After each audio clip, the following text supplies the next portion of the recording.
অবস্থান নিয়েছি যে একটি বাতিল হতে যাচ্ছে, এবং অন্যান্য আইনগুলোও কিন্তু পর্যালোচনার মধ্যে রয়েছে, এবং সংস্কার কমিশনে মূলত এই কাজটি করবেন, আইনগুলো নিয়ে সকল পক্ষের সাথে আলোচনা করে এটার একটা সমাধান দিবেন। এবং আমার জায়গা থেকে তো আমি বলেছি, আমরা মনে করি আইন যত কম হবে গণমাধ্যমের স্বাধীনতা তত বৃদ্ধি পাবে।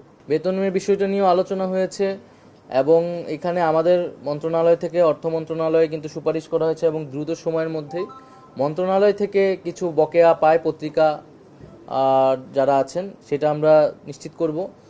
এবং এখানে আমরা মালিক পক্ষের কাছে আহ্বান জানিয়েছি যাতে সাংবাদিকদের যে বেতন সেটা যাতে যথাসময়ে, তারা কখনোই সচিবালয়ে ঢুকতে পারে নাই, তাদের কোনো অ্যাক্রিডিটেশন কার্ড কখনোই দেওয়া হয় নাই।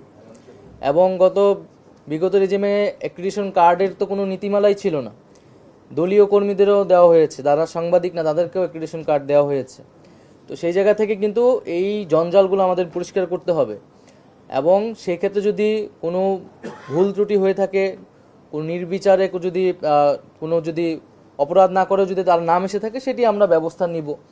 কারণ খুব দ্রুত সময় যেহেতু আমাদের কাজ করতে হচ্ছে, হয়তো ভুল ত্রুটি সেখানে থাকতে পারে, কিন্তু মূলত যারা সাংবাদিক না, সাংবাদিকদের যে নীতিমালা সেই নীতিমালার মধ্যে পড়ে না, এবং যারা মূলত ব্যক্তিগত নানান সুবিধার মধ্য দিয়ে এই অ্যাক্রিডিটেশন কার্ডটা পেয়েছিল গত রেজিমে, তাদের কার্ডগুলো এখানে বাতিল করা হচ্ছে।